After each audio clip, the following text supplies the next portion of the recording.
"Your money is not wanted here," she said, her voice full of contempt, loud enough for the entire line to hear. People turned away, pretending not to notice, but I could feel their eyes. Shame burned through me, but something else flared up too. Anger. In that moment, I knew I could no longer remain silent. This is the story of how I found my voice again. I was 58, living in a small house on the edge of Franklin, a sleepy town in Ohio where everybody knew your business. My name's John Harris, and for 30 years, I was a mechanic, the guy people trusted to fix their cars right. I wasn't rich, but I had respect. Folks used to say John'll get it running smooth. Then the shop closed during the recession, and my world shrank.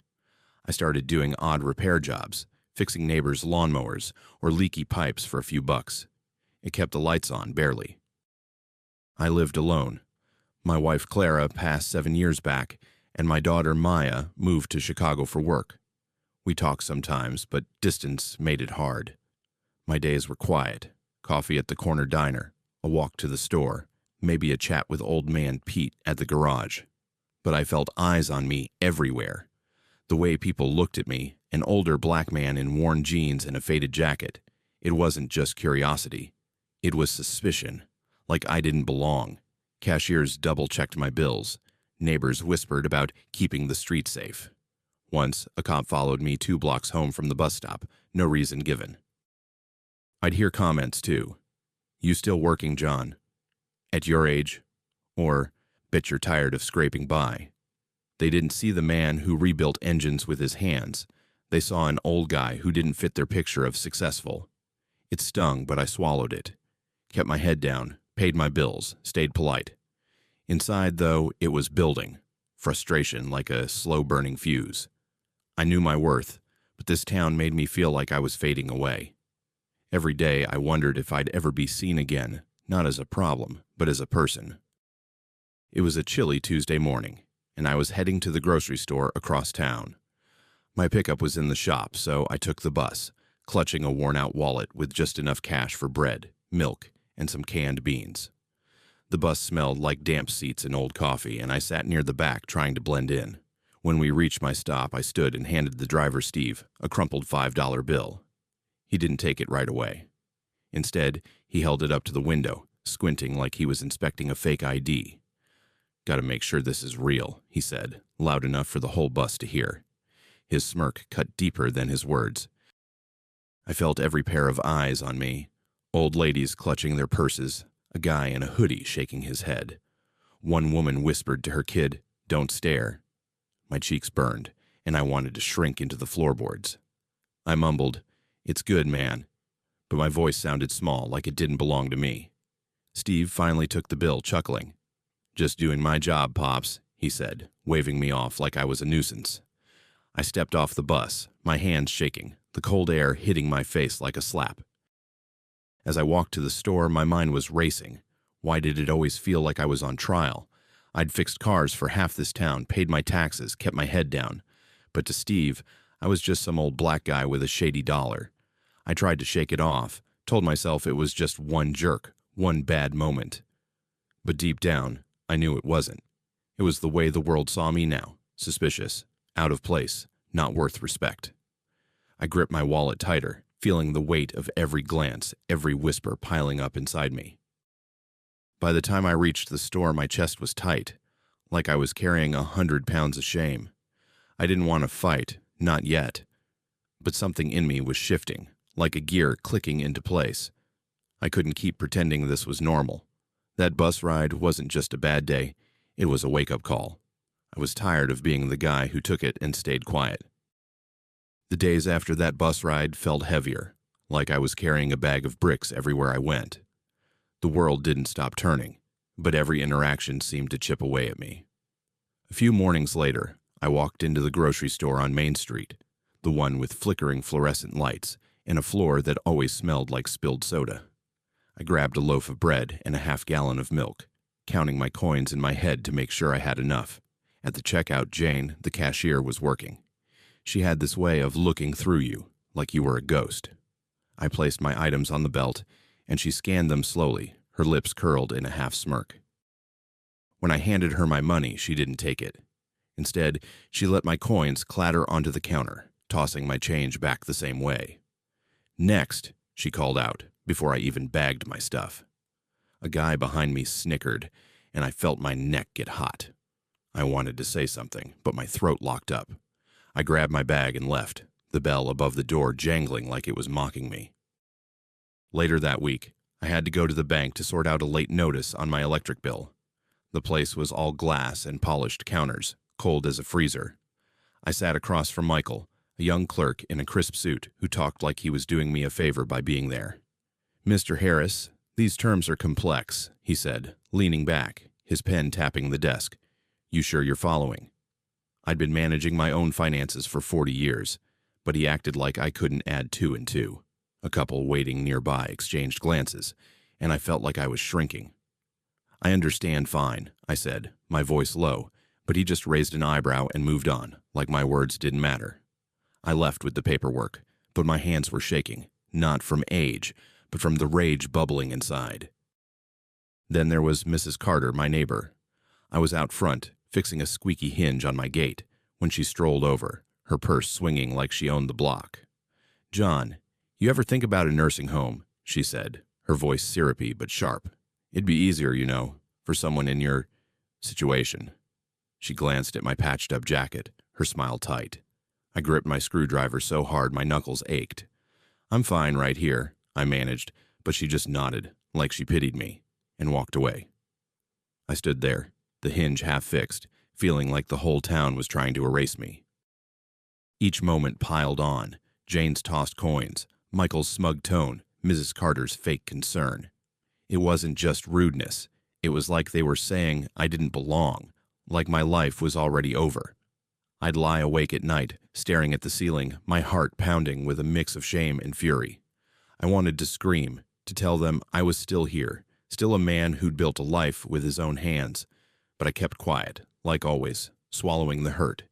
It was exhausting, pretending it didn't matter, pretending I could keep taking it.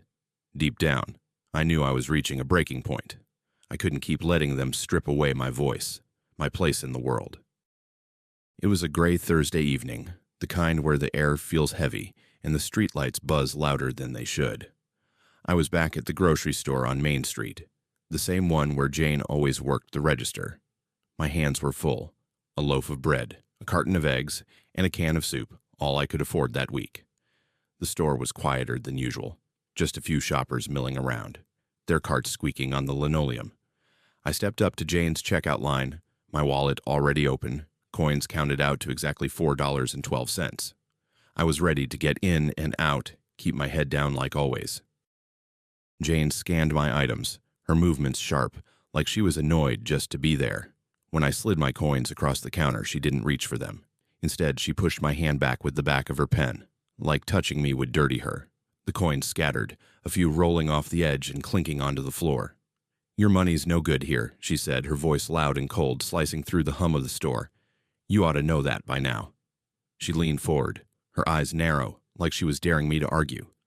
The woman behind me in line coughed, looking away.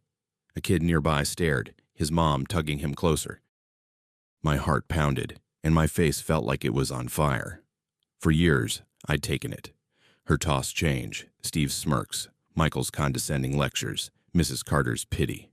Each one had carved a piece out of me, leaving me smaller, quieter. But standing there, with my coins on the floor and Jane's words hanging in the air, something broke loose inside me. It wasn't just shame anymore. It was rage, hot and sharp, like a blade I'd been sharpening without knowing it. I wasn't going to shrink this time. I straightened up, my hand steady for the first time in weeks. "Pick up the coins," I said, my voice low but firm, loud enough for the whole store to hear. Jane blinked, her smirk fading. "What?" she said, like she couldn't believe I'd spoken. "Pick them up," I repeated, stepping closer to the counter. "Those are my dollars, same as anyone's. You don't get to treat them like trash." The store went quiet, the hum of the freezers suddenly deafening. The woman behind me shifted, her eyes wide. The kid stopped fidgeting. Jane's face flushed, but she didn't move. I kept going, my voice growing stronger. "I've been coming here for years, paying my way, same as everybody else. You don't get to act like I'm nothing." My chest was tight, but not with fear, with something alive, something I hadn't felt in a long time. Jane opened her mouth, but no words came out. For once she looked small. I bent down, picked up my coins myself, and placed them on the counter, one by one, each clink sounding like a statement. "Ring me up," I said. She did, her hands shaky now, avoiding my eyes. As I walked out, bag in hand, I felt the stares of the other shoppers, but they didn't burn like before. They felt different, like they were seeing me for the first time. My legs were steady, but my mind was racing. I couldn't keep doing this alone, swallowing the disrespect day after day. I thought about my old friend Ray, a mechanic who'd gone to law school late in life. He'd know someone, a lawyer maybe, or someone at the community center who could help. I wasn't sure what came next, but I knew I was done staying silent. That moment in the store wasn't just about coins. It was about me, refusing to let them erase me anymore. I got home and sat at my kitchen table, the soup can still in the bag. My hands were still steady, but my heart was pounding with a mix of fear and fire. I pulled out an old notebook and started writing down what happened. Not just Jane, but Steve, Michael, Mrs. Carter. Every slight, every smirk, every time I'd been made to feel less than human. It was a start. I didn't know if it would change anything, but for the first time in years, I felt like I had a voice again, and I was going to use it. After that night at the grocery store, I couldn't unfeel the fire that had sparked in me. It wasn't just about Jane or the coins. It was about all of it. The years of being pushed down, made to feel like I didn't count. I sat at my kitchen table, the same one where Clara and I used to share coffee, and started writing everything down in that old notebook. Every slight, every smirk, every time someone treated me like I was less than human. The bus driver, Steve, holding my $5 bill like it was stolen. Michael at the bank talking to me like I was too old to understand numbers. Mrs. Carter's fake smile when she mentioned nursing homes. I filled pages, my hand cramping, but I kept going. It was like I was finally letting the weight spill out. The next morning I called Ray, my old friend from the garage days. He'd gone to law school in his 40s and worked with a legal aid group downtown. I hadn't seen him in years, but his voice was warm when he picked up. "John, man, what's going on?" he said. I told him everything, short, no sugarcoating. The store, the bank, the bus, the neighbor. I expected him to brush it off, say it was just life, but he didn't. "That's not right," he said, his tone sharp. "Meet me tomorrow. I know someone who can help." Ray set me up with Lisa, a lawyer who worked with the community center. She was young, maybe 30, with a quick way of talking that made you feel like she was already 10 steps ahead. We met at a small office that smelled like paper and burnt coffee. I brought my notebook, feeling foolish at first, like my scribbles wouldn't mean anything. But Lisa read every page, her pen tapping as she nodded. "This isn't just you, John," she said. "This is a pattern. We need to dig deeper." She asked if I'd be okay with her looking into the store and the bank, maybe even talking to others who'd been treated the same. I nodded, my throat tight. For the first time, someone was listening. Lisa suggested we file a formal complaint against the grocery store and the bank. She also reached out to a local reporter, a guy named Kevin, who wrote for the Franklin Gazette. Kevin met me at the diner on the corner, a place with sticky tables and waitresses who called you Hun. He was quiet, scribbling notes as I talked. I told him about Jane's comments, Michael's attitude, even Steve's bus stunt. "I'm not asking for pity," I said, my coffee going cold. "I just want people to know this happens every day." Kevin looked at me, his eyes steady. "They will," he said. Lisa and Kevin started digging. It didn't take long to find others. An older black woman named Martha said Jane had treated her the same way, tossing her change like it was dirty. A guy in his 60s, Reggie, told Lisa the bank had denied him a loan with no explanation even though his credit was clean. Kevin found records of complaints against the store, most from elderly folks or people of color, that the manager Tom had ignored. It was like peeling back a curtain. This wasn't just me getting a bad day.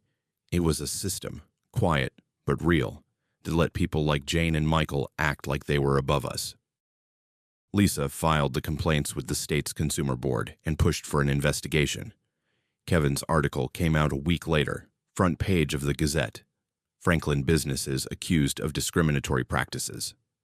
My name was there, along with Martha's and Reggie's. I read it at my kitchen table, my hands shaking, not from fear but from seeing my story in print. It mentioned my years as a mechanic, how I'd fixed cars for half the town, how I'd paid my dues. For once I wasn't invisible. People started talking. At the diner, the barber shop, even the bus stop. Some folks nodded when they saw me, like they finally saw me as a person, not just an old black guy. Lisa found out the grocery store had a history of brushing off complaints, especially from older customers, or anyone who wasn't white. Tom, the manager, had a file of resolved issues that were never actually fixed. The bank wasn't much better. Michael's branch had a pattern of turning away older Black and Latino clients for loans or accounts, citing paperwork issues that didn't hold up. It was like they'd built a wall to keep us out, and nobody had called it what it was: discrimination. I kept meeting with Lisa, who was now working with a local advocacy group. They organized a meeting at the community center, a cramped room with folding chairs and a flickering projector. About 20 people showed up: old folks, young parents, Black, Latino, white. They shared stories that sounded too much like mine. A woman in her 70s talked about being followed in the store, like she was a thief. A young guy said the bank laughed him off when he applied for a small business loan. I spoke last, my voice steady but my hands sweaty. "I'm not here to point fingers," I said. "I just want to be treated like a person." We all do. The room was quiet, but I felt their nods, their murmurs. I wasn't alone anymore. The truth was out, and it wasn't just my fight. It was Martha's, Reggie's, everyone's, who'd been made to feel small. My past as a mechanic, the years I'd spent building things, fixing things, became a kind of symbol. People remembered me as the guy who got their cars running, who showed up on time, who did the job right. But the town had forgotten that man, or maybe they'd chosen not to see him. Now they had no choice. The article, the complaints, the meeting. It was all proof that this wasn't just in my head. It was real, and it was bigger than me. I walked home that night, the streetlights casting long shadows. My notebook was still in my pocket, heavier now with everyone else's stories. I felt tired, but it was a different kind of tired. Not the exhaustion of shame, but the kind that comes from standing up. I didn't know what would happen next, but I knew I'd started something. The system wasn't going to change overnight, but for the first time, it felt like we were pushing back. The weeks after the community center meeting felt like a storm had rolled through Franklin. Kevin's article in the Gazette had lit a fuse, and people were talking, some angry, some uneasy, some finally listening. I wasn't used to being noticed, but now folks at the diner or the bus stop would nod at me like they were saying, "We see you, John." It wasn't all good, though. I caught glares, too, from people who thought I was stirring trouble, but I wasn't looking for a fight. I just wanted respect, same as anyone. Lisa, the lawyer, kept pushing. She'd filed formal complaints with the state consumer board, and they launched an investigation into the grocery store and the bank. I met her at her office one morning, the air thick with the smell of ink and old carpet. She had a stack of papers on her desk, her pen moving fast as she talked. "We got traction," she said. "The store's manager, Tom, and the bank's regional office are feeling the heat." She showed me emails from the board, demanding records from both places. It felt strange, seeing my name in those official letters, like I was finally real to someone. A few days later, I got a call from Lisa. The grocery store had issued a public apology, printed in the Gazette and posted on their front door. It wasn't flowery, just a statement admitting unacceptable conduct and promising better training for staff. Jane was suspended, no pay, for 2 weeks. I heard from Pete at the garage that she'd been quiet since, keeping her head down at work. Part of me wanted to feel satisfied, but it didn't sit right. I didn't want her fired or ruined, just to understand what her words did to people like me. I hoped she'd think twice before tossing someone's change again. The bank was a bigger deal. Lisa found out Michael's branch had a history of turning away older folks and people of color like me and Reggie with flimsy excuses. The regional manager issued a letter, too, apologizing for unintentional bias and announcing new policies, sensitivity training, stricter oversight on loan approvals. Michael was reassigned to a back-office job, no more dealing with customers. When I read that, I sat at my kitchen table, my coffee untouched, feeling a weight lift. It wasn't revenge I wanted. It was knowing they couldn't treat people like that and walk away clean. The town started talking in a way I hadn't seen before. At the diner, I overheard a waitress, Sally, telling a customer about the article. "Makes you think," she said, wiping down a counter. "How do we treat folks right here?" A local church held a meeting about community respect, and Lisa got invited to speak. I didn't go. Crowds still made me uneasy, but she told me later that people asked questions, real ones, about how they'd missed what was happening right under their noses. It wasn't perfect. Some folks grumbled that we were making a big deal out of nothing. Mrs. Carter never apologized, just stopped talking to me altogether, her porch light off when I passed by. But that was fine. Silence was better than her fake concern. I kept my notebook, adding new pages when I heard from others. Martha, the older woman from the community meeting, told me she'd gone back to the store and got treated right for the first time in years. Reggie got his loan approved after the bank's new policies kicked in. It wasn't a fairy tale. Things didn't magically fix themselves. But it was a start, like a crack in a dam, letting a little water through. I'd walk down Main Street, my jacket still patched but my head higher, and notice small things. A cashier smiling, a bus driver waving me on without a second glance. Not every time, but enough to feel different. I didn't want a parade or a medal. I just wanted to walk into a store, pay my way, and be seen as a person, not an old black man, not a problem, just John. For the first time in years, I felt like that was possible. The system wasn't gone, but it was bending, just a little. And I'd had a hand in that. Sitting on my porch one evening, the air cool and the street quiet, I realized I wasn't just fighting for me. I was fighting for everyone who'd ever felt pushed aside. That felt bigger than any apology. A few months after the apologies and the changes, I found myself standing on my porch, a mug of coffee warming my hands as the morning sun cut through the fog. Franklin hadn't turned into some perfect town overnight, but it felt different. I wasn't the guy who just paid and left anymore. I was John Harris, the man who'd spoken up. That moment in the grocery store, when I told Jane to pick up my coins, had shifted something permanent in me. I wasn't invisible anymore, not to myself, and not to others. I started going to the community center more, not just for meetings, but to help. Lisa had connected me with a group starting a program for older folks and people struggling to get by. They called it Neighbors First. We'd meet in that same cramped room with the flickering projector, talking about how to make sure nobody felt pushed aside like I had. I wasn't a leader type, but I'd share my story when asked, my voice steadier each time. People listened. Old guys like me, single moms, even a few teenagers who dealt with their own kinds of disrespect. One woman, Esther, told me she'd stood up to a rude cashier after hearing about me. That hit me hard, knowing my fight meant something to her. I still fixed lawnmowers and pipes for neighbors, but now folks paid me with a nod or a "thanks, John" that felt real. I'd walk into the diner, and Sally, the waitress, would slide me an extra biscuit sometimes, saying, "You earned it." Even the bus felt different. Steve wasn't on my route anymore, and the new driver, a quiet guy named Carlos, just took my fare and smiled. Small things, but they added up. My notebook stayed on my kitchen table, not as full as before, but I'd jot down ideas now, ways to help the program, names of people who needed a hand. I wasn't naive. The world hadn't fixed itself. I still saw sideways glances sometimes, heard whispers about troublemakers. Mrs. Carter never spoke to me again, her curtains always drawn, but I didn't need her approval. I had my own. Sitting at my table one evening, the house quiet except for the hum of the fridge, I realized I'd found something I thought I'd lost: purpose. I wasn't just surviving anymore.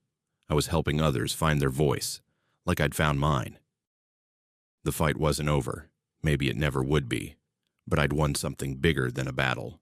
I'd won the right to be seen, to be heard, to be John, and I'd make sure others got that chance too. Thanks for listening to my story. It wasn't easy to share, standing there with my coins on the floor, feeling like I didn't belong, but your time, your ears, they mean something. I'm just one guy in Franklin, Ohio, but maybe you felt that sting too. Someone looking past you, acting like you're less. Have you ever had a moment where you wanted to speak up but didn't? Or maybe you did, and it changed something. I'm no hero, just a man who got tired of being quiet. What would you do if you saw someone treated like they didn't matter? Would you say something or look away? Let me know in the comments. Share your story. Maybe we can all find a way to make sure nobody feels invisible.